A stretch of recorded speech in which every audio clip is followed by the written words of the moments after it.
Latinoamérica, Uyarico Sánchez. Cancunapa.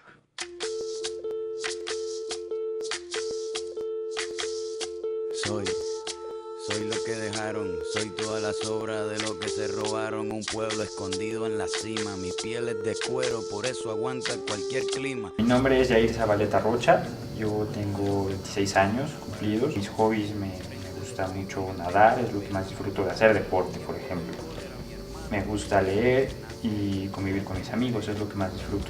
Yo estaba en la universidad, tendría, si fue eso hace 4 años, 2007, tenía 22 años.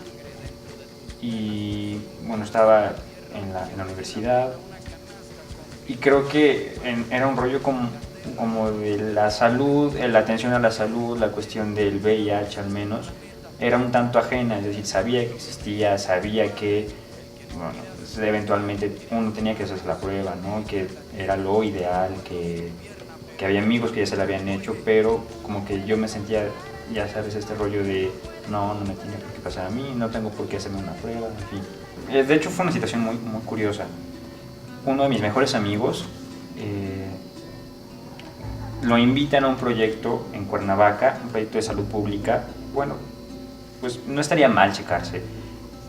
Y además era un rollo de, bueno, nos pagaban los viáticos, entonces dije, bueno, va, está bien, no conozco Cuernavaca, además no como en este rollo más incluso de qué padre ir a Cuernavaca, más en el sentido de, sí, voy a atenderme, ¿no? Voy a saber qué onda con mi salud. Entonces, bueno, en ese momento supe que no era algo necesariamente bueno, pero con la confianza que tenía de la persona que me estaba llamando, que era la que nos había invitado al proyecto, bueno, le pregunto, ¿no? Bueno, ¿cuál es el resultado? Ciertamente no me lo dijo, me dijo, sí es un resultado que no es necesariamente bueno. Entonces hice el viaje a Cuernavaca, llego y el chavo, bueno, la persona que me recibe, que además hay un vínculo de amistad, y me llevó a un lugar apartado, y pues me dijo, el resultado que tengo que darte es para VIH, hay un resultado positivo. Entonces en ese momento me quedé callado, él también se quedó callado como esperando alguna respuesta. Yo nunca me había querido hacer la prueba, por diversas situaciones, ¿no? Uno empieza a poner pretextos, luego no es el día, no es el momento, creo que no he tenido relaciones de riesgo, he tenido parejas estables, entonces sí era como una situación de, no creo que me haga falta. Entonces como que postergar esta situación, pero a la vez tener esta incertidumbre, al momento de que me dan la noticia sí fue como un rollo, bueno, ok, sí es una responsabilidad mía, sí en algún momento lo sucedió y bueno, fue un accidente, no lo busqué y pues nada, hay que enfrentarlo a lo que sigue, haces el recorrido de toda tu vida y sí fue una situación de ok, ¿qué es lo que hice mal? ¿Lo hice mal realmente? ¿Qué es lo que sigue? ¿Qué es lo que me espera? ¿Va a cambiar mi vida? ¿No? Y entonces empiezas a pensar en la familia, por supuesto, en los amigos, en si profesionalmente, personalmente, te espera lo mismo o te depara una vida completamente distinta. No sé, tengo todas las dudas, pero ¿y qué pregunto? ¿No? A mí, de alguna manera, independientemente de lo médico, clínico, el rollo era más como, ¿qué sigue con mi vida? ¿Lo puedo hacer normal? ¿Tengo que compartirlo? ¿Tengo que decirlo? ¿Tengo que evitarlo? ¿Tengo que guardármelo? Entonces, era más bien como ese tipo de dudas las que yo tenía, más allá que el doctor me explicaba de esquemas y tratamientos y análisis. Ese día no recuerdo bien por qué, pero vengo aquí al Distrito Federal, no regreso a Puebla, vengo aquí y estoy esperando a mi papá y sí es un rollo de, no, o sea, de querer las ganas, de tener las ganas de gritar a mi papá y decirle te quiero, ¿no? Y no, solo lo abracé, me acuerdo, y hasta dijo, ay, qué bueno que estés tan de buenas. Y pues no, siempre que no soy como tan de buenas. Entonces sí, al principio fue como bastante difícil, fue bastante duro. Y pues sí, básicamente.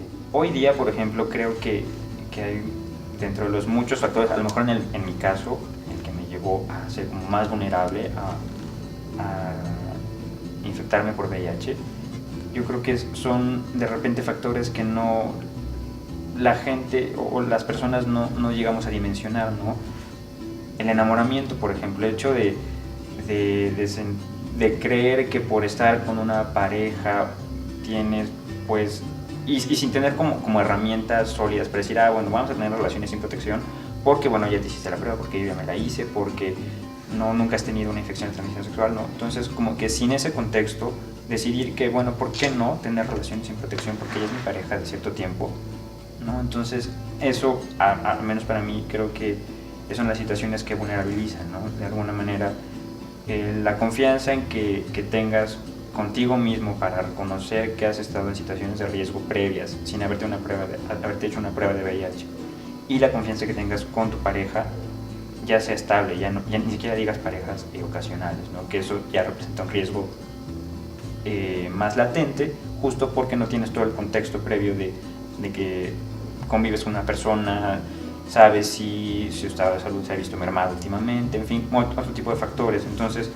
ese, por ejemplo, en mi caso, creo que fue el factor como el contexto, pues, para que yo pudiera tener relaciones sin protección y para que en determinado momento pudiera sí caer en una situación de un diagnóstico VIH. El consumo de drogas, el consumo de alcohol, la cuestión de tener ITS previas, por ejemplo, la cuestión de estigma, discriminación, la falta de educación, finalmente sí son factores o contextos que vulnerabilizan a un joven a ser más propenso a una infección por VIH, justo porque sí escuchamos todos los días, ¿no? El condón. Yo creo que si nos pusiéramos realmente a preguntar cuántas de las personas que viven con VIH no han escuchado del uso del preservativo, ¿no? Son como las menos. Son otros contextos, por supuesto que hay que hacer, ¿no? El refuerzo en prevención es vital, pero también creo que otros contextos que vulnerabilizan a una persona, que nos vulnerabilizan a nosotros a una infección por VIH, también son muy importantes. Alguien no hace unas semanas, justo decía, es que el enamoramiento también es un estado alterado de la conciencia, ¿no? Porque no dimensionas, tú dices, bueno, ¿por qué no? Es mi pareja, ¿por qué no? Lo quiero, o no, ese tipo de situaciones que de repente son como muy culturales, la prueba de amor, que si es que sin condón no se siente lo mismo, es que ¿por qué no? Si me quieres, mejor lo hacemos sin condón, si me hace más bien mucho más consciente, ¿sí? Revisiones médicas periódicas, los exámenes para carga viral y CD4, entonces sí es una situación de tener mucho más conciencia, de que debo ser como mucho más apegado a mi chequeo médico, a mis medicamentos, como sí cuidarnos, sí tener relaciones siempre con protección, justo por esta cuestión de infecciones. En la medida en que yo me cuido, creo que los estoy cuidando a ellos. En alguna ocasión recibí propuesta de, bueno, vamos a hacerlo sin condón, ¿no? Entonces, como sin necesidad de decir, bueno, en el imaginario de ese momento dije, bueno, y si no le digo, o si deseo no decirle, y este chavo quiere tener relaciones sin protección, dije, no, bueno, no sé cuál es su estatus, no pienso preguntárselo, pero tampoco pienso tener una relación. Primero porque creo que no es más justo, pero además por mí también, porque yo no quiero tener relaciones sin protección. En la medida en que pueda compartírselo a otras personas, a otros jóvenes, que vean que no es necesariamente, si hablan de VIH, como al principio lo pensaba, es sinónimo de muerte, es sinónimo de fracaso, es sinónimo de te va a pasar todo lo peor. Me hubiera gustado en ese momento que si hubiera una voz, que yo viera como, pues se parece a mí, es como yo, y ahí estoy, y puedo verme reflejado, y puedo ver que no, la persona está viviendo una vida, llevando una vida común y corriente, si lo quieres ver así, normal, en el sentido en que solamente tiene que tener otro tipo de enfoque ante las situaciones o contextos en los que vive. Siento que es una de tantas, aunque muy buena, vía de llegar a los chavos y decirles, pues nada, chavos, cuídense. Y si ya vives con VIH, no, pues tampoco no es el fin, al contrario, es como el inicio de muchas otras cosas desde otros esquemas. Y sí, porque me hubiera gustado también que, más allá de que tenía amigos, conocidos, de que indirectamente estaba pues en contacto con gente que hablaba del tema, que sabía, que tenía un amigo, que tenía un conocido, pues era así como de que alguien se sentara y me dijera, no, pues tranquilo, No, no pasa nada.